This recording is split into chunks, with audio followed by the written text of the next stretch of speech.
नमस्कार साथियों, स्वागत है आपका हमारे YouTube चैनल में। आप छत्तीसगढ़ की किस जगह से हमारे समाचार सुन रहे हैं, कृपया कमेंट बॉक्स में लिखकर हमें जरूर बताएं।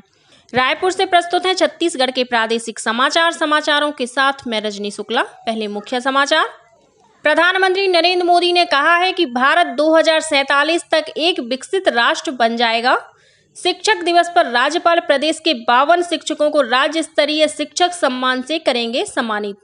प्रदेश के आवासहीन करीब 7 लाख परिवारों को प्रधानमंत्री आवास योजना के तहत पक्के मकान उपलब्ध कराए जाएंगे। राज्य मंत्रिमंडल की बैठक में लिया गया निर्णय। और मौसम विभाग ने आगामी 24 घंटों के दौरान प्रदेश के कई स्थानों पर विशेषकर दक्षिण छत्तीसगढ़ में भारी वर्षा होने की चेतावनी दी। अब समाचार विस्तार से। प्रधानमंत्री नरेंद्र मोदी ने कहा है कि भारत 2047 तक एक विकसित राष्ट्र बन जाएगा और देश में भ्रष्टाचार, जातिवाद और सांप्रदायिकता का कोई स्थान नहीं रहेगा। उन्होंने यह बात नई दिल्ली में आयोजित G20 शिखर सम्मेलन से ठीक पहले कल एक समाचार एजेंसी से बातचीत में कही।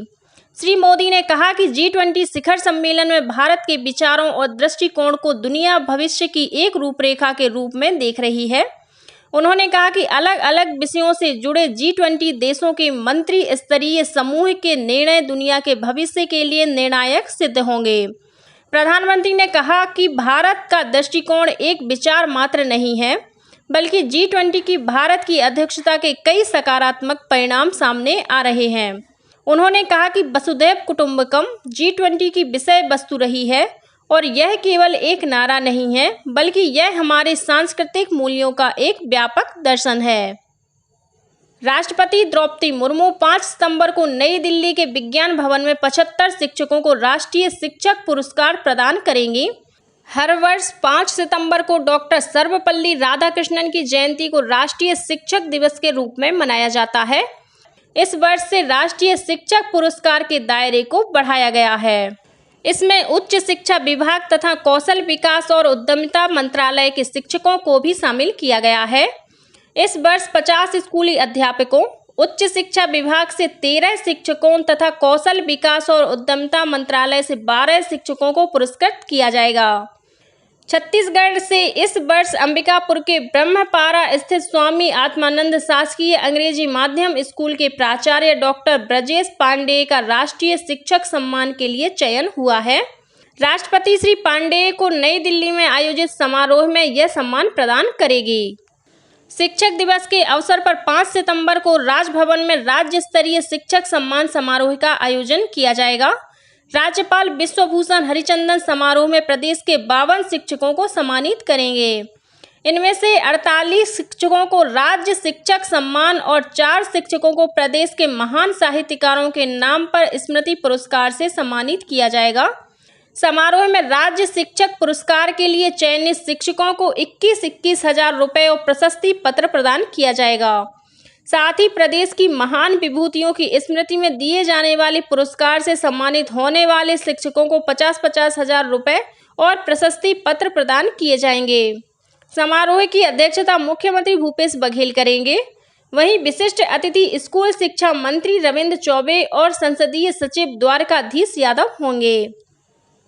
केंद्र सरकार ने एक राष्ट्र एक चुनाव की संभावनाएं जानने के लिए 8 सदस्यों की उच्च स्तरीय समिति गठित की है।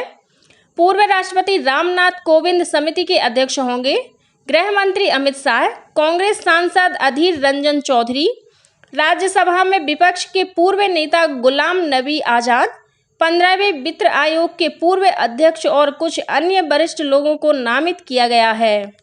नवगठित समिति संविधान की व्यवस्थाओं के अंतर्गत देश में लोकसभा, विधानसभा, नगरीय निकायों और पंचायत चुनावों को एक साथ कराने के सुझाव देगी। राज्य सरकार प्रदेश के आवासहीन तथा कच्चे कमरे में रहने वाले स्थायी प्रतीक्षा सूची में शामिल करीब 7 लाख परिवारों को प्रधानमंत्री आवास योजना के तहत पक्के मकान उपलब्ध कराएगी। यह निर्णय कल शाम मुख्यमंत्री भूपेश बघेल की अध्यक्षता में जयपुर स्थित उनके निवास कार्यालय में आयोजित मंत्रिमंडल की बैठक में लिया गया। सामाजिक, आर्थिक और जातिगत जनगणना वर्ष 2011 की सर्वे सूची में शामिल होने से वंचित रह गए ऐसे परिवार जो आवासहीन हैं, उनके लिए आवास उपलब्ध कराने के लिए मुख्यमंत्री ने विधानसभा में ग्रामीण आवास न्याय योजना की घोषणा की थी। बैठक में इस योजना की नीति निर्धारण और क्रियान्वयन के संबंध में भी निर्णय लिया गया। मंत्रिमंडल ने छत्तीसगढ़ लोक सेवा आयोग की राज्य सेवा परीक्षा में साक्षात्कार या व्यक्तित्व परीक्षण अब 150 के स्थान पर 100 अंक करने को मंजूरी दी। बैठक में सिविल सेवा की तैयारी कर रहे युवाओं के लिए राज्य सेवा परीक्षा नियम 2008 में संशोधन का भी अनुमोदन किया गया। इसमें आयोग द्वारा राज्य सेवा परीक्षा संबंधी अंतिम चयन सूची जारी किए जाने के बाद प्रारंभिक परीक्षा, मुख्य परीक्षा तथा अंतिम चयन परिणाम की अंक सूचियां अभ्यर्थियों के ऑनलाइन अकाउंट में उपलब्ध कराई जाएंगी। राज्य सेवा प्रारंभिक परीक्षा के परिणाम के साथ ही परीक्षा के विज्ञापित वर्ग और उप वर्गवार कट ऑफ अंक भी जारी किए जाएंगे। इसके अलावा बैठक में शासकीय अधिकारियों और कर्मचारियों के हित में सीधी भर्ती के पदों पर 3 वर्ष की परिवीक्षा अवधि में प्रथम 3 वर्ष में वेतनमान के न्यूनतम का 70, 80 और 90% स्टाइपेंड दिए जाने के प्रावधान को समाप्त करने का भी फैसला लिया गया। मतदाता सूची में नाम जुड़वाने के लिए कल प्रदेश के सभी मतदान केंद्रों में विशेष शिविर का आयोजन किया गया। इस शिविर के माध्यम से मतदाता परिचय पत्र में नाम या पता गलत दर्ज होने पर उसमें सुधार के लिए आवेदन प्रस्तुत किए गए। इसके अलावा लोगों के आधार नंबर को मतदाता परिचय पत्र से भी जोड़ने का कार्य किया गया।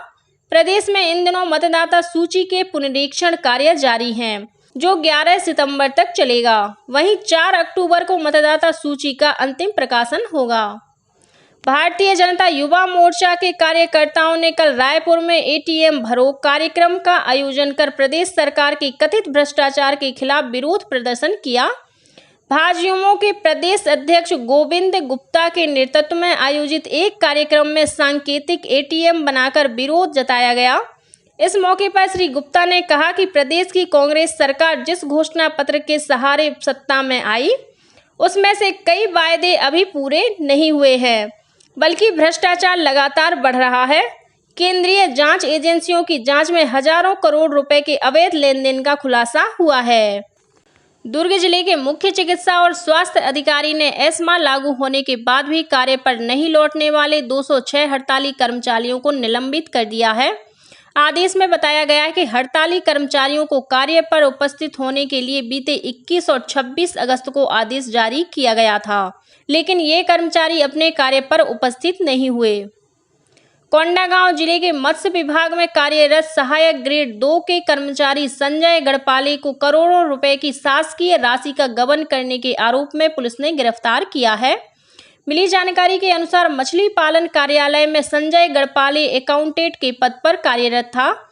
उसके पास नारायणपुर का भी अतिरिक्त प्रभार था। पदस्थापना के दौरान उन्होंने कोंडागांव और नारायणपुर के मछली पालन विभाग के शासकीय खाते से अपने खाते में 1,25,58,000 रुपए से अधिक की राशि का अंतरण कर लिया। इसकी जानकारी मिलने पर उच्च स्तरीय जांच की गई। जांच में आरोप साबित होने के बाद सहायक मत्स्य अधिकारी की शिकायत पर उसे गिरफ्तार कर लिया गया। जांजगीर चांपा जिले के बहेराडीह स्थित किसान स्कूल में प्रकृति राखी त्योहार मनाया गया। इस अवसर पर पेड़ पौधों को राखी बांधकर पर्यावरण संरक्षण का संदेश दिया गया। कार्यक्रम में अतिरिक्त पुलिस अधीक्षक अनिल सोनी ने इस आयोजन की सराहना करते हुए कहा कि हर किसी को पर्यावरण को बचाने के लिए आगे आना चाहिए। गौरतलब है कि किसान स्कूल में प्रकृति राखी त्योहार मनाने की परंपरा वर्षों से चली आ रही है। इस मौके पर त्योहार में शामिल महिलाएं और युवतियां वृक्षों को राखी बांधकर उन्हें बचाने का संकल्प लेती हैं।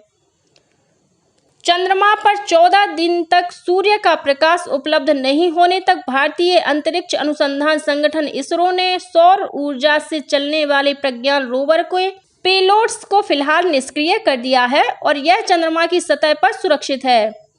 इसरो ने ट्वीट में बताया कि चंद्रयान 3 का रोवर फिलहाल निष्क्रिय कर दिया गया है। रोवर पर बैटरी पूरी तरह से चार्ज है और चंद्रमा पर 22 सितंबर को अगले सूर्योदय होने पर इसे प्रकाश मिलने लगेगा। रिसीवर को चालू रखा गया है। इसरो ने कहा कि अन्य कार्यों के लिए प्रज्ञान रोवर को फिर से सफलतापूर्वक सक्रिय करने की आशा है। यदि ऐसा नहीं हो सका तो रोवर हमेशा के लिए चंद्रमा की सतह पर रहेगा। आपसी सुलह राजीनामा के जरिए मामलों का निपटारा करने के लिए राष्ट्रीय विधिक सेवा प्राधिकरण नई दिल्ली के तत्वावधान में शनिवार 9 सितंबर को देशव्यापी नेशनल लोक अदालत का आयोजन किया जाएगा। इसी क्रम में राज्य विधिक सेवा प्राधिकरण बिलासपुर द्वारा प्रदेश के सभी जिला न्यायालयों एवं व्यवहार न्यायालयों में भी लोक अदालत आयोजित किए जाएंगे। और अब पेश है मौसम का हाल। मौसम विभाग ने आगामी 24 घंटों के दौरान प्रदेश के कई स्थानों पर विशेषकर दक्षिण छत्तीसगढ़ में भारी वर्षा होने की चेतावनी दी है। मिली जानकारी के अनुसार उत्तर पूर्व बंगाल की खाड़ी और उसके आसपास एक चक्रीय चक्रवात बना हुआ है। इसके असर से अगले 24 घंटों में उत्तर पश्चिम बंगाल की खाड़ी और उससे लगे पश्चिम मध्य बंगाल की खाड़ी के ऊपर एक निम्न दाब का क्षेत्र बनने की संभावना है। साथ ही उत्तर पूर्व बंगाल की खाड़ी से उत्तर तटीय आंध्र प्रदेश तक एक द्रोणिका भी बनी हुई है। मौसम विभाग ने इसके प्रभाव से प्रदेश के अनेक स्थानों पर हल्की से मध्यम वर्षा होने अथवा गरज चमक के साथ बारिश होने की संभावना जताई है। साथ ही एक दो स्थानों पर भारी वर्षा होने और आकाशीय बिजली गिरने की चेतावनी दी है। और अब कुछ अन्य खबरें संक्षेप में। मुख्यमंत्री भूपेश बघेल कल 5 सितंबर को इंदिरा गांधी कृषि विश्वविद्यालय के तहत संचालित संत विनोबा भावे कृषि महाविद्यालय और अनुसंधान केंद्र मर्रा पाटन के नवनिर्मित महाविद्यालय भवन, हाईटेक नर्सरी, टिश्यू कल्चर प्रयोगशाला, इम्प्लीमेंट शेड, बीज भंडार गृह और कृषक विश्राम गृह का लोकार्पण करेंगे।